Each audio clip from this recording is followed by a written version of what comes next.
Welcome to the World Chess Championship 2014. Magnus Carlsen, defending world champion from Norway, rated 2863. Highest rating ever in the history of chess. Looking to defend his title. Magnus won it last year from former world champion Anand, seen here, ex-world champion from India. Vishy's looking for revenge. It's going to be a great match. Stay tuned for the games.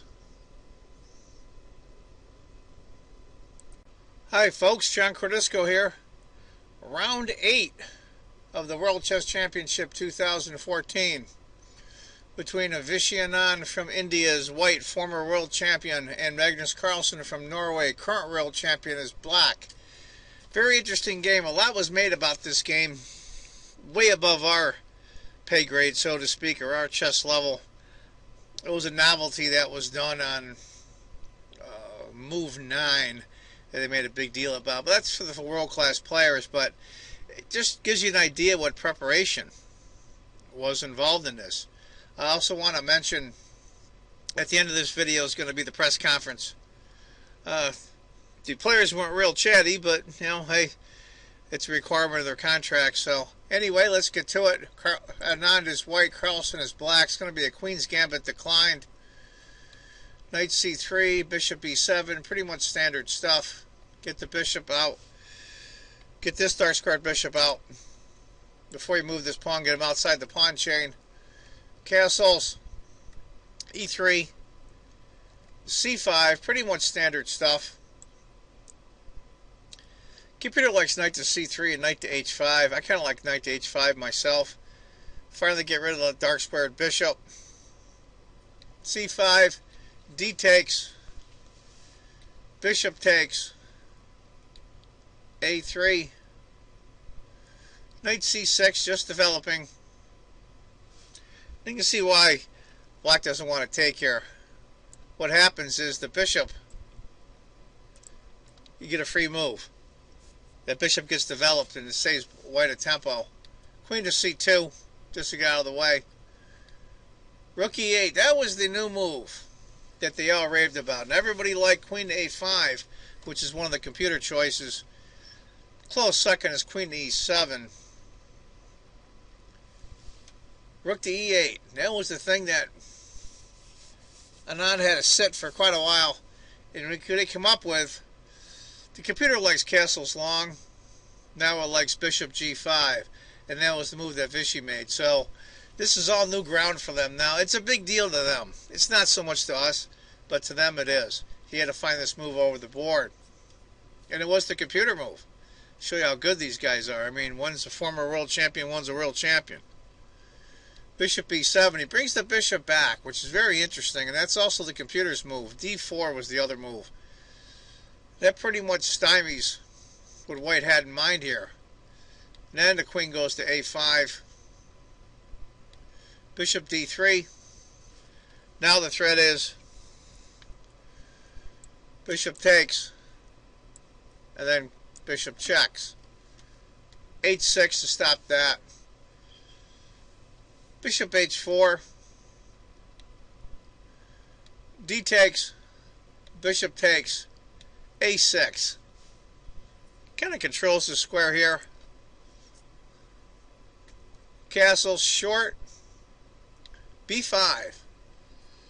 Move the bishop right back to a2 to get out of the way. Get him out of the way. Now, minute advantage for white. I think this is something that pretty much takes this line and just basically trashes it for white. I think was the big shot players' take on this. That maybe you won't see this line, the Queen's Gambit, decline much anymore because of those moves. We'll have to see.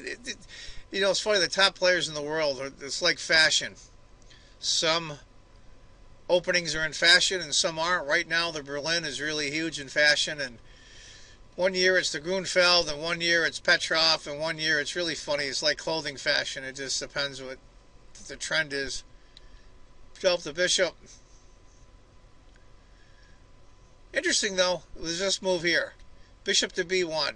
That I wouldn't have thought of, and that was the computer move as well. Get the rooks into play. Computer likes h3, rook to c1, but you're not going to move that rook again. No human would do that. Vichy decided to play bishop takes, knight e4. Get that knight right into play.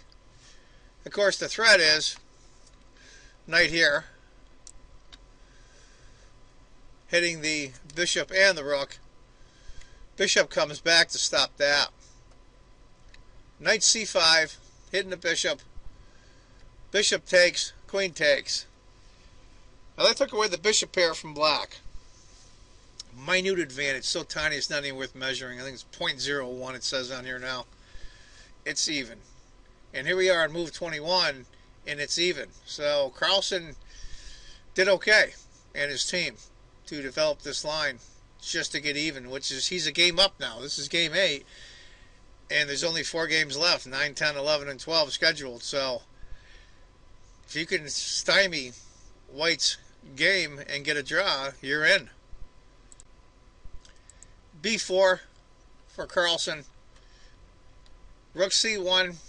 That's just getting a little tricky here. You have to be careful. Rook to c1. It probably killed him to get that rook off the d file, but he basically had to do it. Bishop takes, pawn takes, queen takes, rook takes, knight e7. It's still pretty much an even game.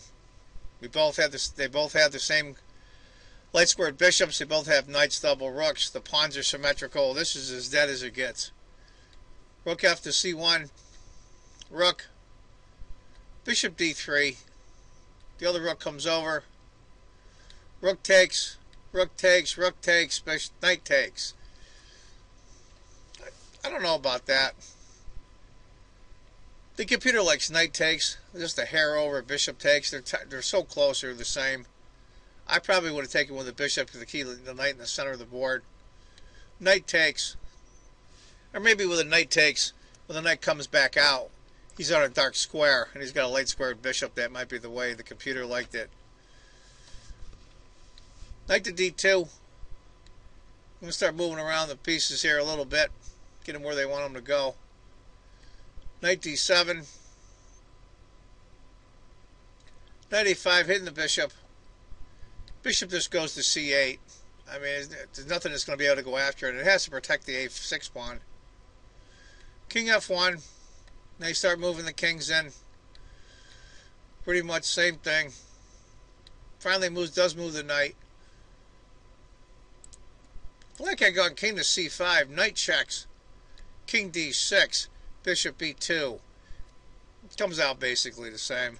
Knight d5. Bishop e2. King c5.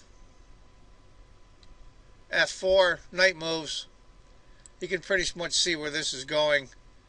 Knight takes. King takes. King d4. f6 to keep the king out, so the king can't get here. e4. King d6. e5 check, and that's where they decided to draw it. We're on move 41, so they just made the time control, so nobody's really in any time trouble, and you can see it's dead drawn. So Carlsen had a tiny victory in neutralizing Vichy's Queen's Gambit decline for White, but also I thought was very intriguing. The beginning of the game, maybe the first half an hour or so, Carlsen looked exhausted. Absolutely exhausted. Now, they had over a 6-hour game yesterday, which drew. And I thought that was the whole idea. At least that was the strategy against Vichy last year when Vichy lost the championship, was to wear him down because Carlsen's a lot younger. And it seemed to have the opposite effect. Vichy seemed fine today. Didn't seem tired at all. Interesting. Interesting. Anyway, folks, that's the game from round 8 in the World Chess Championship 2014. I hope you enjoyed it. Vichy's still down a game, and there's 4 games left. We'll have to see how this works out. In that game, Vichy should have won. What a heartbreaker. Anyway, folks, I want you all to remember, if you think chess is just a game, you're not playing it right. Take care, folks. Bye-bye.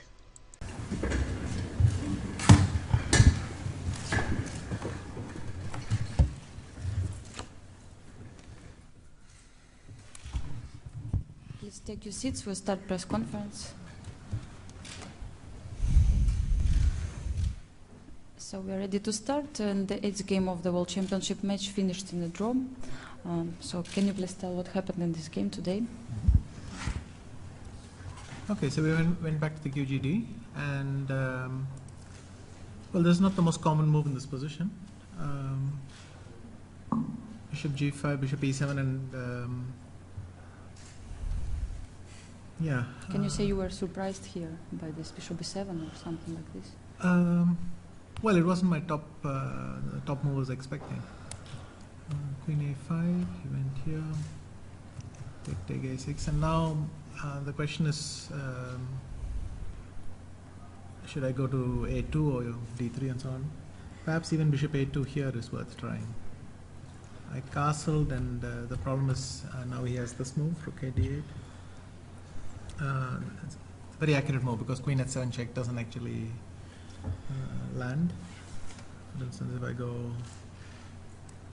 check here and Knight E4, he can even just take on D1. Rook D8. So Knight E4, Bishop back. I mean, Knight G3 was also interesting, but I think after G6, let's say H4, I thought he can still play Rook C8 maybe.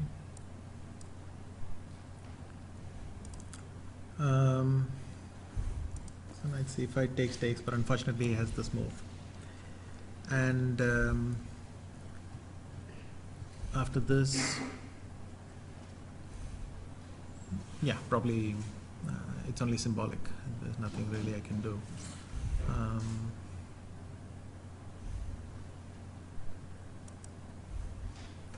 And you can also play A4. Yeah, I just try Knight A4. C6. So this move was played possible. Something like this, and King B4, Yeah, King B6. and then he just waits on D6. Yeah, and also have the B5 square if you go. Yeah. Yeah. Vishy, can you say that, let's say you didn't manage to get anything special out of the opening, isn't it a bit painful considering the match situation and that you had white pieces? Yeah, I didn't get a huge amount, but okay, there's still games left to play.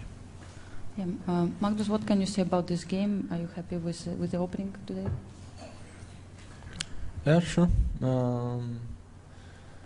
Looks risky for black, but yeah, I agree with Vishy. Once I get this Rook D8, and I'm in time with B4 and everything, there's just very little for white to do.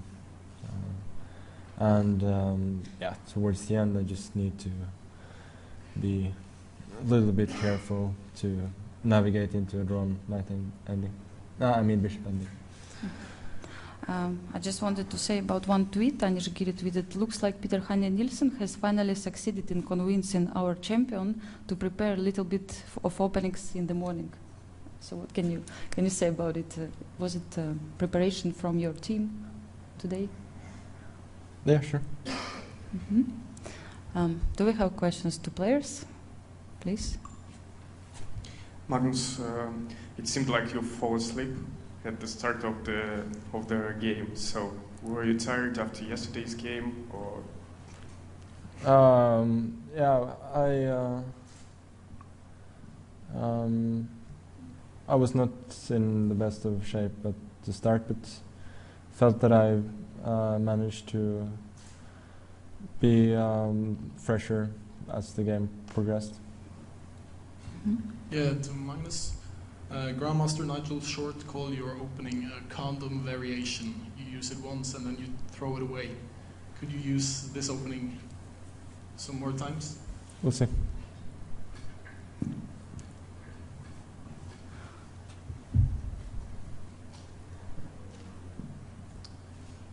Magnus, how do you feel this short game will affect you going into the rest day and the rest of the games?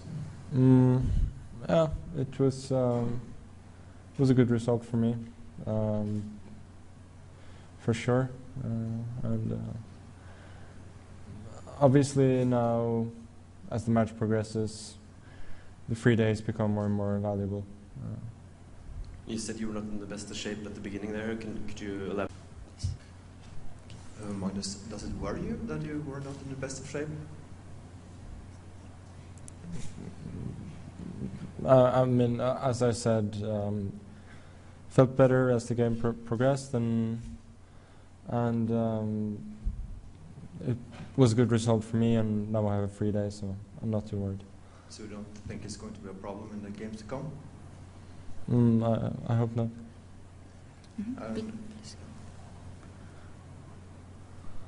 Вопрос к обоим участникам. Судя по сообщениям, вы сегодня должны пройти допинг-тест. Как вы к этому относитесь? Считаете ли вы необходимой эту процедуру для шахматистов? The question for both players. It was reported that you are going to have doping test today. What do you think about this, and what is your attitude? Well, it's already the 5th doping test I have, so in fact I was wondering when it was going to be. So. Yeah, it's always a nice surprise, isn't it? Okay, please give him a. Вопрос, как относитесь? What is your attitude to this kind of test in general? It's in the rules. Yeah, it's the rules. Travel. Please. Magnus, can you say anything about how your preparations for today were different than they usually are? I played a different line. What can you say about the job your seconds have been doing so far this year? They're always working very hard, and I really appreciate that. Yeah. And okay, my also question to Magnus: would you choose another opening if the score of the match was different? I don't know. Not necessarily. For both players, how will you spend the rest of the day?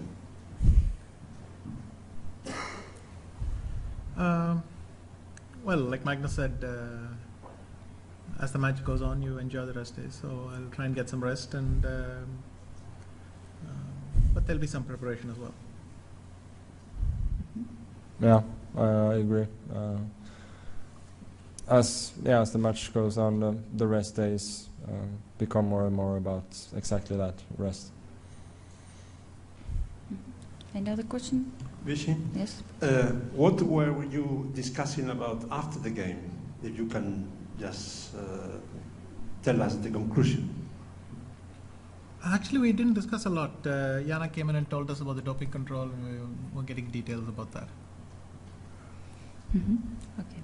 Okay. Thank you very much for attending this press conference. Thank you.